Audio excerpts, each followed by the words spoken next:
কাইলৈ পৰহিলে যদি মই কিতাপটো পায়ো যাওঁ, সেইখিনি সময়ত মোৰ লগত থাকিবলগীয়া মানুহকেইটা যদি মোৰ কাষত নাথাকে, তেনেহ'লে সেই উপাধিৰ মোৰ কোনো মূল্য নাই। আৰু উপাধিতকৈও মোৰ জীৱনত মূল্যৱান বস্তু বহুত আছে। লতাহীন মঞ্চখনত মোক আৰু দেখিবলৈ নাপাব।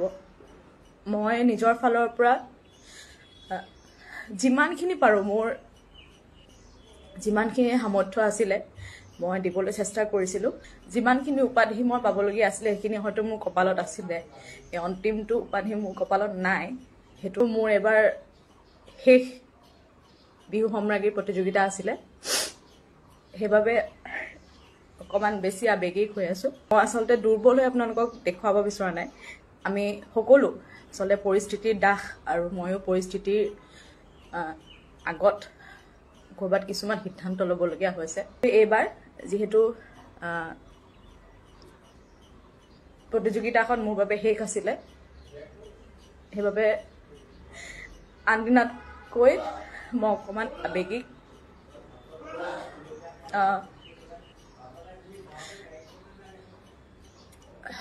যিসকলে কৈ আছে যে যেতিয়া এটা দুটা প্ৰশ্নৰ কাৰণে যদি গোটেই বছৰটোৰ কষ্টখিনি অথলে গুচি যায়, যেতিয়া মানুহৰ মুখৰ পৰা শুনিবলৈ পোৱা যায় যে নহয় আপুনি খুব ধুনীয়া পাৰফৰ্মেঞ্চ কৰিছিলে, কিন্তু প্ৰশ্নটোৰ কাৰণেহে আপুনি কিন্তু মাৰ খাই গ'ল বা কিবা ধৰণৰ, সেই কথাষাৰে খুব দুখ দিয়ে আচলতে। মানে মোৰ লগত ভাল তেওঁলোকে জানে যে মোৰ দেউতা যিহেতু এজন পেচেণ্ট হয়, অসুখীয়া হয়, তেওঁ ডায়েলিচিছ কৰাই আছে। মোৰ ইচ্ছা নাছিলে যে মই ইমান বছৰ নাচি এই শেষ উপাধিটো নোলোৱাকৈয়ে মই সামৰিম বুলি ময়ো সিদ্ধান্ত ল'ম বুলি ভবা নাছিলোঁ, বাট ল'বলৈ বাধ্য। সেইবাবে কাৰণ কেতিয়াবা এনেকুৱা হয়, আজি অকণমান আৱেগিক হৈ আছোঁ, আৰু সেইবাবে আপোনালোকৰ লগত দুটামান মোৰ মনৰ কথা আচলতে মই ক'বলৈ এই লাইভটো আহিছোঁ। মই আচলতে দুৰ্বল হৈ আপোনালোকক দেখুৱাব বিচৰা নাই। কালিৰ পৰা আজিলৈকে অজস্ৰ ফোন মেছেজ মোলৈ আহি আছে, আৰু মই মানসিকভাৱে আচলতে বৰ্তমান স্থিৰ হৈ থকা নাই কাৰো লগত কথা পাতিবৰ বাবে। মোৰ এবাৰ শেষ বিহু সম্ৰাজ্ঞীৰ প্ৰতিযোগিতা আছিলে, সেইবাবে অকণমান বেছি আৱেগিক হৈ আছোঁ। মই মনতে আচলতে স্থিৰ কৰিছিলোঁ যে এই বৰ্ষটো পালেও নাপালেও মোৰ বাবে এই বৰ্ষটো শেষ বৰ্ষ হ'ব। যিহেতু জানেই আপোনালোকে যে আমি সকলো আচলতে পৰিস্থিতিৰ দাস, আৰু ময়ো পৰিস্থিতিৰ আগত ক'ৰবাত কিছুমান সিদ্ধান্ত ল'বলগীয়া হৈছে। মই কৈছিলোঁ যে বিহু সম্ৰাজ্ঞী কিতাপটো অৰ্জন নকৰালৈকে মই বিহু প্ৰতিযোগিতাৰ পৰা কেতিয়াও আঁতৰি নাযাওঁ। কিন্তু যিহেতু সিদ্ধান্ত ইতিমধ্যে লৈছিলোঁ, সেইবাবে মই আচলতে সেই কথাখিনি ক'বলৈকে মই আজি লাইভটো আহিছোঁ। আজিলৈকে বিহুক লৈ কোনো দিন মই বিতৰ্ক কৰি পোৱা নাই, আৰু আজিও মই লাইভটো কোনো ধৰণৰ বিতৰ্কমূলক মন্তব্য আগবঢ়াবলৈ আচলতে লাইভ অহা নাই। মই মাত্ৰ মোৰ কিছুমান মনৰ ভাৱ আপোনালোকৰ আগত প্ৰকাশ কৰিবলৈহে আচলতে লাইভটো আহিছোঁ। যিসকলে মোক লৈ সঁচাকৈ অন্তৰেৰে বিচাৰিছিলে মই সম্ৰাজ্ঞী হোৱাটো, এদিন মোক সম্ৰাজ্ঞী ৰূপত দেখাটো, হয়তো সেইটো ক'ৰবাত আধৰুৱা হৈ ৰ'ব। আৰু মোৰ আজি ইমান বছৰৰ মই যেতিয়াৰ পৰা বিহু প্ৰতিযোগিতা অংশগ্ৰহণ কৰিছিলোঁ, আজি পৰ্যন্তলৈকে মই কোনোদিন ৰখি দিয়া নাছিলোঁ, কোনোদিন কাৰো ওপৰত অসন্তোষ প্ৰকাশ কৰা নাছিলোঁ।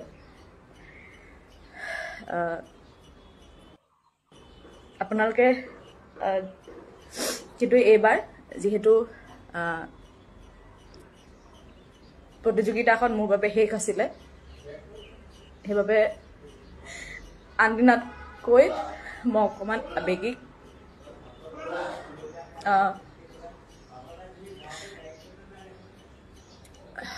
যিসকলে কৈ আছে যে নেক্সট ইয়েৰ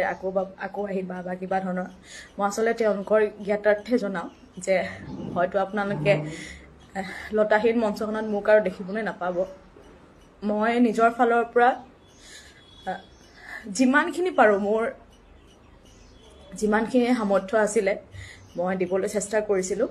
তাৰ মাজত ক'ৰবাত মই হয়তো মই কাকো দোষাৰোপ কৰিবলৈ নাযাওঁ সকলোৱে কয় যে জন্মতে কিছুমান বস্তু লিখি আনে কপালত আৰু মোৰ যিমানখিনি উপাধি মই পাবলগীয়া আছিলে সেইখিনি হয়তো মোৰ কপালত আছিলে এই অন্তিমটো উপাধি মোৰ কপালত নাই সেইটো মই স্বীকাৰ কৰিছোঁ কালি যিখিনি প্ৰশ্ন মই সন্মুখীন হ'লোঁ সেইখিনি মই জ্ঞাত নাছিলোঁ সেইটো কাৰণে মই হয়তো চাগে বিফল হৈছোঁ বুলি মই মানি লৈছোঁ আপুনি হেনচোৱা মই তাইক অভিনন্দন জনাইছোঁ বিচাৰকৰ সিদ্ধান্ত যিহেতু চূড়ান্ত সিদ্ধান্ত সেইটো কাৰণে মই তেওঁলোককো সন্মান জনাইছোঁ তেওঁলোকৰ খালি মোৰ কিছুমান কথা মোৰ মনৰ কথাহে মই কৈছোঁ হয়তো মোৰ ভুল হ'ব পাৰে এতিয়া কথাটো হ'ল মই প্ৰত্যেকবাৰে হয়তো আপোনালোকে যদি লতাশিলৰ প্ৰশ্নৰ শিতানৰ যিটো ভিডিঅ' সেইটো আপোনালোকে যদি চায় তাত দেখিব যথেষ্টখিনি সহজ প্ৰশ্ন দিছে আৰু বহুতে লিখিছে মানে সকলোৱে সপক্ষে যদিও কৈছে কোনোবাই কৈছে যে এগৰাকী বিহু সম্ৰাজ্ঞী হ'বলৈ হ'লে প্ৰতিটো কথাই জানিব লাগিব এতিয়া কথাটো হ'ল হয় প্ৰতিটো কথাই জানিব লাগিব আমি যিমানখিনি পাৰোঁ অধ্যয়ন কৰিবলৈ চেষ্টা কৰিছোঁ প্ৰতিগৰাকী নাচনী আগতে আগতে প্ৰশ্ন উত্তৰ ইমান হিতাত নাছিলে বা প্ৰশ্নত ইমান মাৰ্কিং নাছিলে প্ৰশ্ন এইবাবে সোধা হৈছিলে যে আমি যাতে কিছুমান নজনা কথা জানো আৰু আমাৰ যি কৃষ্টি সংস্কৃতি সেই কথাখিনি বিষয়ে আমি যথেষ্টখিনি কথা জনাটো দৰকাৰ আৰু সেইবাবে আচলতে প্ৰশ্ন শিতানবিলাক ৰখা হয় এতিয়া কথাটো হ'ল যে আমাৰ যিসকল জ্যেষ্ঠ নাচনী হওক বা বিহুৱা হওক তেওঁলোকৰ সময়ত যিখিনি বিহুনাম প্ৰচলন হৈছিলে সেই বিহুনামখিনিৰ লগত আমি মানে সেই বিহুনামখিনি আমি ইমানখিনি আমি জ্ঞাত নহয় বিহুনামখিনিৰ প্ৰতি আৰু সকলো সেই পুৰণি বিহুনাম প্ৰত্যেকটো বিহুনামেই যে আমি জানিবই লাগিব তাৰো কোনো চাগে কথা নাই আৰু যদি জানিব লাগে তেনেহ'লে মই ভাবোঁ যে যদি যিহেতু মইতো আৰু প্ৰতিযোগিতাত অংশগ্ৰহণ নকৰোঁ বুলি সিদ্ধান্ত লৈছোঁ এইটো আচলতে কোনো ধৰণৰ অসন্তুষ্ট হৈ বা কিবা কাৰোবাৰ ওপৰত খঙত মই এইটো ধৰণৰ সিদ্ধান্ত নহয় দেই মই যোৱা বছৰেই কৈছিলোঁ যে মোৰ হয়তো অহা বছৰটো শেষ হ'ব আৰু মই এইটো কাৰণে মোৰ বাবে এইটো শেষ প্ৰতিযোগিতা আছিলে কাৰণ যিখিনি মানে মোৰ লগত ভাল তেওঁলোকে জানে যে মোৰ দেউতা যিহেতু এজন পেচেণ্ট হয় অসুখীয়া হয় তেওঁ ডায়েলিচিছ কৰাই আছে তেওঁ কিডনি পেচেণ্ট হয় চ' কেতিয়াবা এনেকুৱা হয়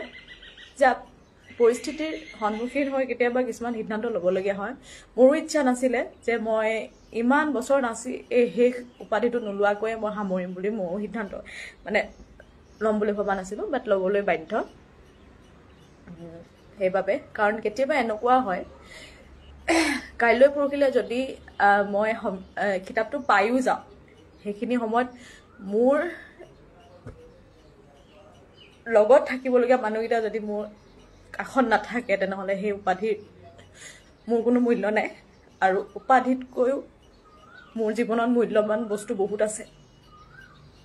খালি কথা দিছোঁ যিসকলে অন্তৰেৰে বিচাৰিছিলে মই সম্ৰাজ্ঞী হোৱাটো এদিন তেওঁলোকৰ প্ৰতি মই সদায় তেওঁলোকক মই সদায় শ্ৰদ্ধা জনাম আৰু তেওঁলোকৰ সৈতে মই সদায় থাকিম আৰু এগৰাকী বিহুৱতী হিচাপে মই মোৰ কৰণীয় সকলোখিনি কামেই কৰি যাম আহিবলগীয়া দিনত মোৰ এয়া শেষ নহয় আচলতে মোৰ আজিৰ পৰা এটা নতুন জাৰ্নি আৰম্ভ হ'ব প্ৰতিযোগিতাৰ যিখন মোৰ জাৰ্নি আপোনালোকে দেখি আহিছে যিসকলে মোক প্ৰত্যেক বছৰে শুভকামনা জনায় তেওঁলোকে দেখি আহিছে মই প্ৰত্যেক বছৰে নাচি আহিছোঁ এবছৰ নৰখাকৈ সেইবাবে আজিৰ পৰা হয়তো মোৰ নতুন এটা জাৰ্নি আৰম্ভ হ'ব য'ত মোৰ উদ্দেশ্য থাকিব য'ত মোৰ লক্ষ্য থাকিব যে আহিবলগীয়া যিসকল বিহুৱতী নতুনকৈ উঠি আহিব বা যিসকলে প্ৰতিযোগিতাত অংশগ্ৰহণ কৰিব অনাগত দিনত তেওঁলোকক যাতে মই যদি কিবা সহায় কৰিব পাৰোঁ উঠি অহা প্ৰজন্মক তেনেহ'লে মোৰ ফালৰ পৰা সেইখিনি মই আপ্ৰাণ চেষ্টা কৰিম নিজৰ বিহুটোক জীয়াই ৰাখিবলৈ নিজৰ বিহুটোৰ বিষয়ে জনাবলৈ মানে যিখিনি কথা মই নাজানিলোঁ বা মই যিখিনি কথা নজনাৰ পৰা মই আচলতে বাৰে বাৰে বঞ্চিত হ'লোঁ মই বিফল হ'লোঁ ঠিক তেনেকৈ আন কোনো যাতে তেনেকুৱা হ'বলগীয়া নহয় প্ৰত্যেকটো কথা জানিব লাগে বা যিখিনি কথা আমি জানিব লাগে সেই কথাখিনি যদি আমাৰ সুবিধাৰ মৰ্মে দেই মই কথাটো কৈছোঁ এতিয়া মই যিমানখিনি আজি মই যথেষ্টখিনি প্ৰশ্ন মই যুগুত কৰিছোঁ যথেষ্টখিনি কথা মই ইউটিউবতে হওক বা মই জ্যেষ্ঠজনৰ পৰা যিখিনি কথা মই শুনো বা জানো মই চিধা বহী এখনত নোট কৰি যাওঁ কিন্তু মোৰ সেই দুৰ্ভাগ্য যে মই যিখিনি প্ৰশ্ন মই যুগুত কৰোঁ মই তাৰ ভিতৰত এটাও নাপাওঁ সেইটোৱে মোৰ আচলতে মই সেইটো কাৰণে মই কাকো দোষাৰোপ নকৰোঁ মই মোৰ ভাগ্যকে মানে হেৰি কৰিছোঁ আৰু ভাগ্যকে কৈছোঁ যে মোৰ ভাগ্যত নাছিলে এইটো সেইটো কাৰণে মই নোপোৱাৰ বাবে দুখী নহয় খালি খুব দীঘলীয়া এটা যাত্ৰা সেইবাবে অলপ আৱেগিক হৈ আপোনালোকৰ মাজলৈ আহিছোঁ মই বিচাৰোঁ যে অনাগত দিনত যদি যিখিনি বিচাৰকসকলে যিখিনি জ্যেষ্ঠসকলে জানে যে এইখিনি কথা আমি জানিব লাগে বা আমাৰ বাবে প্ৰয়োজন জনাটো তেনেহ'লে সেই আটাইখিনি কথা যদি একগোট কৰি যদি এখন কিতাপেই হওক বা কিবা ধৰি লওক আমাৰ সুবিধাৰ বাবে যদি প্ৰয়োজনীয় আটাইখিনি প্ৰশ্ন যদি যুগুত কৰি আমাক যদি সেই সুবিধাটো কৰি দিয়ে তেতিয়া আমি সঁচাকৈ বহুত মানে উৎসাহিত হ'ম মই বিচাৰোঁ যে এগৰাকী সম্ৰাজ্ঞী ৰাণী কুঁৱৰী এইবিলাক হিচাপে নহয় আপোনালোকে মোক যদি ভাল বিহুৱতী হিচাপে যদি মোক আপোনালোকে সদায় আশীৰ্বাদ কৰি যায় তেনেহ'লে মই তেতিয়া বেছি সুখী হ'ম কৰিলে সকলোকে ব্যক্তিগতভাৱে ক'বলৈ অকণমান অসুবিধা হয় সেইবাবে মই সমজুৱাকৈ কথাখিনি ক'লোঁ মোৰ যিখিনি মনত আছিলে সেই কথাখিনি কাৰণ কেতিয়াবা এনেকুৱা লাগে কাৰণ মই প্ৰত্যেকটো বছৰে মই খুব কষ্ট কৰোঁ চেষ্টা কৰোঁ যে মই পাৰফৰ্মেঞ্চটো ভালকৈ দিওঁ প্ৰশ্ন উত্তৰতো যথেষ্টখিনি